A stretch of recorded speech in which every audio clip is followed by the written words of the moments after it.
Hello बच्चों, आज हम शैशवावस्था में संवेगात्मक विकास के बारे में पढ़ेंगे। इससे पहले हम सामाजिक और उसका गत्यात्मक विकास के बारे में पढ़ चुके हैं, 0 से 3 वर्ष तक के बच्चे के बारे में, और आज हम पढ़ेंगे उसका संवेगात्मक विकास। तो सबसे पहले तो हम संवेग का अर्थ समझ लेते हैं कि संवेग कहते किसको हैं, संवेग क्या होते हैं। तो संवेग का शाब्दिक अर्थ जो होता है वो होता है उत्तेजित करना। ठीक है, संवेग का शाब्दिक अर्थ क्या है? उत्तेजित करना। और जो संवेग शब्द है वो अंग्रेजी के इमोशंस से बना है, और जो इमोशन शब्द है यह है, जो अंग्रेजी भाषा का इमोशन शब्द है, यह शब्द लैटिन भाषा से लिया गया है। और लैटिन भाषा में ई प्लस मोशन, ये दो शब्दों से मिलकर बना है ई प्लस मोशन। ई का अर्थ होता है इम्प्रोवेयर यानी कि अंदर, और मोशन का अर्थ होता है गति यानी कि आंतरिक भावों को बाहर की ओर गति देना। हम कह सकते हैं कि जो संवेग होते हैं वो हमारे अंदर के जो भाव होते हैं, जो हमारे अंदर की भावनाएं होती हैं, जिस तरह की हमारे अंदर की भावनाएं होती हैं उस तरह की भावनाएं वो हमारे शरीर को गति देती हैं। मतलब कह सकते हैं कि संवेग वह अवस्था है जो व्यक्ति को उत्तेजित करती है। संवेग का जो शाब्दिक अर्थ है, उसका शाब्दिक अर्थ जो है हिला देना या उत्तेजित कर देना है। उत्तेजित कर देना या हिला देना। वास्तव में देखा जाए तो इमोशंस में या संवेग में क्या होता है, व्यक्ति का सामान्य संतुलन जो है वो बिगड़ जाता है। जो संवेगात्मक अवस्था में कोई भी व्यक्ति वो सभी कार्य कर देता है जो वो सामान्य अवस्था में नहीं करता है। जैसे कि मान लीजिए, संवेग क्या है? सबसे पहले संवेग जो है हमारे अंदर के भाव हैं, मन के भाव, जैसे उन्हें ही संवेग कहते हैं। जैसे हमें कभी क्रोध आता है या किसी पे प्रेम आता है ना, या कभी हम बहुत खुश होते हैं या कभी हम बहुत दुखी हो जाते हैं। ये क्या है? ये हमारे संवेग हैं। तो जब व्यक्ति की संवेगात्मक स्थिति आती है, संवेगात्मक अवस्था में जब व्यक्ति होता है, यानी कि जब उसे या तो बहुत ज़्यादा क्रोध आ रहा होगा, या बहुत ज़्यादा प्रेम आ रहा होगा, या बहुत ज़्यादा ईर्ष्या हो रही होगी किसी से, तो क्या होगा? व्यक्ति वो अपनी सामान्य अवस्था में नहीं रह पाता है, वो सामान्य क्रियाएं नहीं कर पाता है। वो जो सामान्य अवस्था में वो जो कार्य नहीं कर सकता है वो संवेगात्मक अवस्था में कर देता है। जैसे कि मान लीजिए किसी को बहुत ज़्यादा क्रोध आता है, गुस्सा आ रहा है, तो नॉर्मल जब इंसान होगा तब तो आराम से बात करेगा, आराम से बैठेगा सब, लेकिन जब उसे गुस्सा आएगा तो क्या करेगा? वो बहुत ज़्यादा गुस्सा आ जाएगा तो क्या चीज़ें तोड़ेगा, फोड़ेगा, गाली गलौज करेगा, जबकि वो सामान्य अवस्था में ये काम नहीं करता है। कहने का मतलब है ये जो संवेग हैं ये व्यक्ति को उत्तेजित करते हैं। अगर बहुत ज़्यादा खुश है व्यक्ति तो भी खुशी में बहुत ज़्यादा उछलने लग जाता है। तो संवेगात्मक अवस्था वह अवस्था होती है जिसमें व्यक्ति की शारीरिक स्थिति परिवर्तित होती है और वह उत्तेजना महसूस करता है। तो संवेग का अर्थ रखा है कि संवेग व्यक्ति की वह दशा है जिसमें उसकी शारीरिक स्थिति परिवर्तित होती है तथा वह उत्तेजना महसूस करता है। कि संवेग क्या है? देखिए, अगर खुशी का संवेग है व्यक्ति में तो क्या होगा? व्यक्ति की तब भी शारीरिक स्थिति चेंज होती है, और उसे बहुत ज़्यादा दुख है या क्रोध आ रहा है तब भी उसकी शारीरिक स्थिति चेंज होती है, वह उत्तेजना महसूस करता है। जब व्यक्ति बहुत ज़्यादा खुश होगा तो भी देखो खुशी के मारे उछलता है, और उसे बहुत ज़्यादा दुख होगा तब भी उसकी शारीरिक स्थिति चेंज होती है, वो रोता पीटता चिल्लाता है ना। कोई दुख है तो उसे, या दुख में उसके चेहरे के हाव भाव चेंज हो जाते हैं, खुशी में भी चेहरा एकदम खिल उठता है, उसके हाव भाव चेंज हो जाते हैं।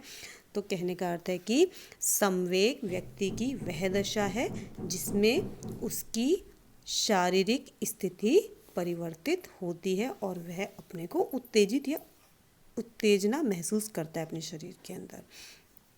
तो आपको ये संवेग का अर्थ समझ आ गया होगा कि संवेग किसे कहते हैं। अब संवेग का अर्थ जान लेने के बाद हम देखते हैं कि बच्चे में किस किस समय, किस किस महीने में कौन कौन से संवेग होते हैं। देखिए, बच्चा जब पैदा होता है तो उसके अंदर केवल भय, क्रोध और प्रेम, केवल 3 ही संवेग होते हैं, और जन्म के समय तो केवल उत्तेजना ही होती है उसके अंदर। ठीक है। अब हम संवेगों का अध्ययन करेंगे कि कौन से माह में बच्चे के अंदर कौन से संवेग उत्पन्न होते हैं। संवेग का अर्थ तो आपको अच्छे से समझ आ गया होगा कि हम संवेग किसे कहते हैं। संवेग क्या है? हमारे मन के अंदर की भावनाएं, भय, हमारी इमोशन, भय, क्रोध, प्रेम, ईर्ष्या, ये सब संवेग हैं। तो संवेग का अर्थ तो आपको समझ आ गया होगा। अब हम इसमें बच्चे का अध्ययन करते हैं कि कौन से माह में कौन सा संवेग उत्पन्न होता है। तो देखिए, इसमें जन्म के समय जो है वो है उत्तेजना। देखिए, जब बच्चा पैदा होता है कि आपने देखा है, जब पैदा होता है तो पैदा होते ही उसकी चीखने की आवाज़ आती है, मतलब रोता हुआ पैदा होता है वो, उसके अंदर उत्तेजना होती है। तो जन्म के समय क्या है? केवल एक ही संवेग होता है, वो है उत्तेजना। लेकिन जैसे बच्चा 3 माह का होता है, 3 माह की आयु में उसको उत्तेजना के साथ कष्ट और प्रसन्नता का संवेग भी उत्पन्न हो जाता है। मतलब 3 माह तक का बच्चा, अगर उसको दर्द होता है तो उसे कष्ट का अनुभव होता है, उसके चेहरे पे भाव आने लग जाते हैं कि उसे कोई पेट में दर्द है या कहीं तकलीफ़ है उसे। और प्रसन्नता, 3 महीने का बच्चा थोड़ा थोड़ा मुस्कुराना भी शुरू कर देता है। अब है अगला, 6 माह की आयु में उत्तेजना, कष्ट, प्रसन्नता के साथ साथ भय, क्रोध और घृणा भी संवेग उसके अंदर आ जाते हैं। मतलब 6 महीने का बच्चा जो हो जाता है उसके अंदर उत्तेजना, कष्ट और प्रसन्नता के साथ भय, मतलब वो अपरिचित लोगों से डरने लग जाता है। घृणा का भाव भी आ जाता है उसके अंदर कुछ हद तक। जैसे कि 6 महीने का बच्चा है, अगर आपने अपने बच्चे के सामने किसी दूसरे बच्चे को गोद में उठा लिया, किसी दूसरे को, तो बच्चे के अंदर थोड़ा सा घृणा का भाव आ जाता है। और 6 महीने का बच्चा, जैसे भूख लगने पर उसे तुरंत दूध ना मिले या उसका कोई खिलौना छीन ले तो उसे क्रोध भी आना शुरू हो जाता है। ये वाले संवेग भी उसके अंदर आना शुरू हो जाते हैं। अगला है 12 महीने की आयु में उत्तेजना, कष्ट, प्रसन्नता, भय, क्रोध, घृणा के साथ साथ उसमें आनंद और बड़ों के प्रति स्नेह का संवेग भी आ जाता है। अपने घर में जो उसके बड़े लोग होते हैं उनको वो प्यार करने लग जाता है। 1 साल का बच्चा उनसे अटैच होने लग जाता है और उसके अंदर आनंद का संवेग भी उत्पन्न हो जाता है कि जैसे बच्चा जब किसी खिलौने के साथ खेलता है तो उसे खुशी मिलती है, वो बच्चा अपने अंदर खुशी महसूस करता है।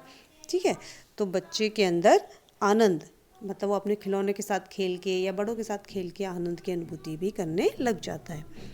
अब है 18 महीने की आयु आने तक बच्चा उत्तेजना, कष्ट, प्रसन्नता, भय, घृणा, क्रोध, स्नेह तथा बड़ों तथा बच्चों के प्रति, मतलब स्नेह तक तो 12 महीने की आयु में बच्चे में ही सारे संवेग पाए जाते हैं। लेकिन 18 माह की आयु तक आने तक बच्चे में बड़ों तथा बच्चों के प्रति ईर्ष्या का भाव भी होने लग जाता है।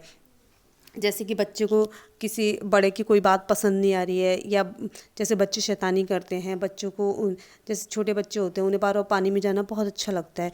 जैसे मान लीजिए उसको पानी में नहीं जाने दे रहे हैं या उसको मनपसंद खेल खेलने नहीं दे रहे हैं जिससे उसे नुकसान हो रहा है, तो बच्चा क्या है, बड़ों के प्रति उसमें ईर्ष्या का भाव भी आ जाता है कि मतलब ये मुझे ये काम नहीं करने दे रहा, तो बच्चा उससे चिढ़ने लग जाता है।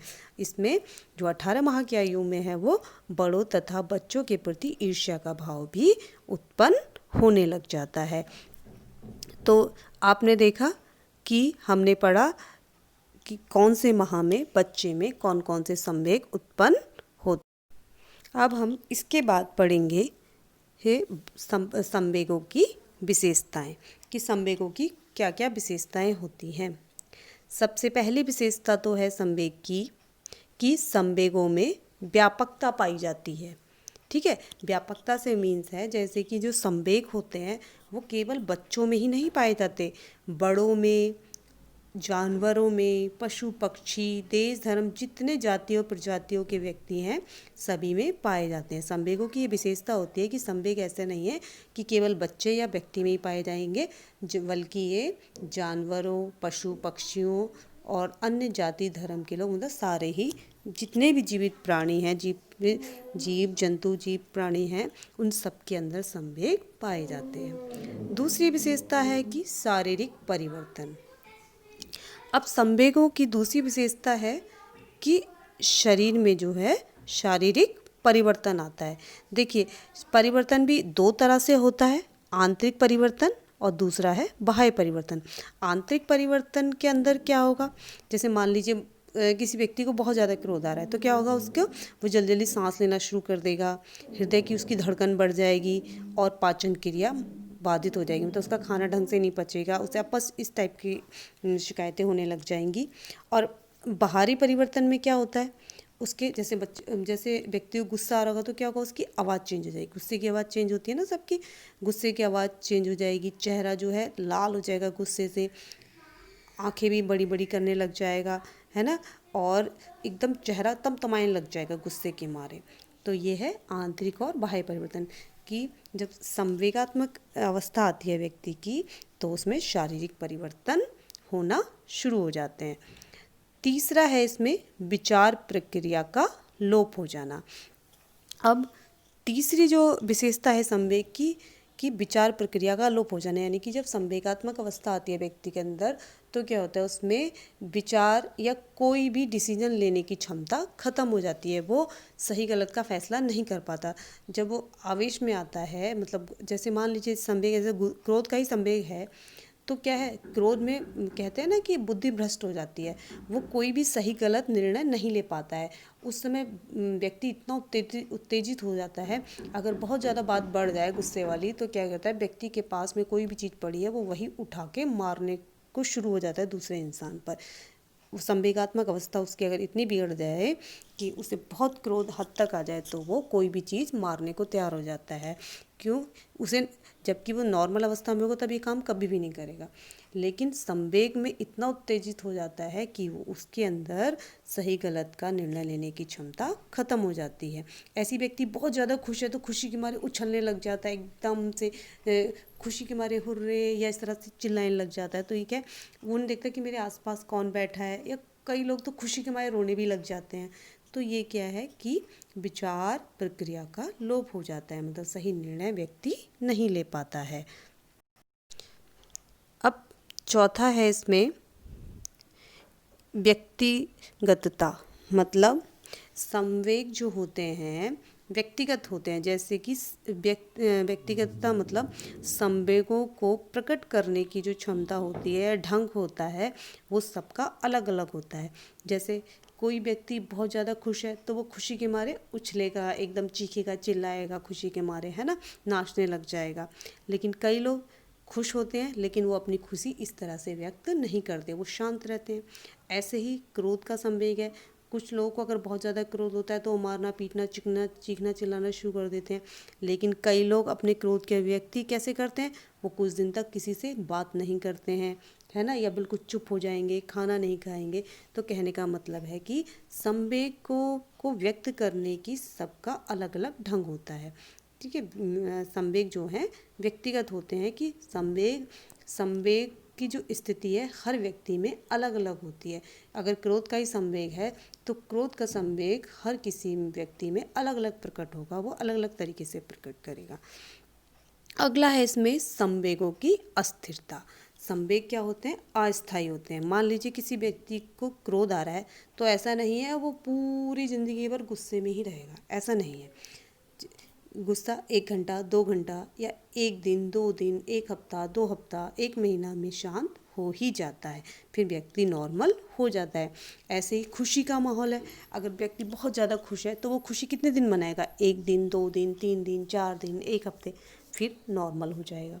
तो संवेगों, कहने का मतलब है कि संवेगों में अस्थिरता होती है। जैसे व्यक्ति को कोई बहुत बड़ा दुख भी हो जाए तो भी क्या होता है, व्यक्ति धीरे धीरे अपने को संभाल लेता है। कहते हैं ना कि वक्त सभी घाव को भर देता है। तो संवेगों में क्या है, अस्थिरता पाई जाती है, स्थायी नहीं होते कि व्यक्ति में आज गुस्सा है तो वो ज़िंदगी भर गुस्सा ही रहेगा, या आज खुश है तो वो ज़िंदगी भर खुश ही रहेगा, ऐसा नहीं होता है। संवेगों में अस्थिरता पाई जाती है। छठा है संवेगों का स्थानांतरण। ये संवेगों की मेन विशेषता होती है कि संवेगों का स्थानांतरण होता है। अब जैसे मान लीजिए, जैसे खुशी का संवेग है किसी व्यक्ति के अंदर हो रहा है, संवेगात्मक अवस्था आ गई है, तो क्या करेगा व्यक्ति, अपने आसपास के लोगों से बहुत अच्छे से बात करेगा, या उसके घर में कोई आया है तो उसका अच्छे से आदर सत्कार करेगा।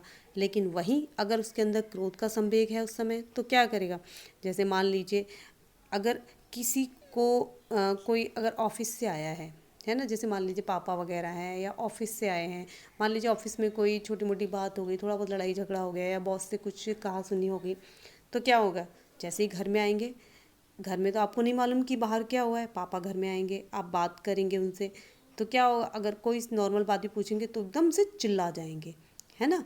तो आप सोचते हो हमने तो कुछ भी नहीं किया, फिर क्यों चिल्ला रहे हैं। तो ये क्या है, संवेगों का स्थानांतरण होता है कि व्यक्ति को किसी पे गुस्सा आता है, जब वो गुस्सा, जिस पर गुस्सा आया हुआ है उस पे ना निकाल पाए, तो वो जो कोई भी उसके सामने अन्य व्यक्ति आता है उस पर वो अपना गुस्सा निकाल देता है, तो संवेगों का स्थानांतरण होता है। तो ये तो हो गया हमारे संवेगों की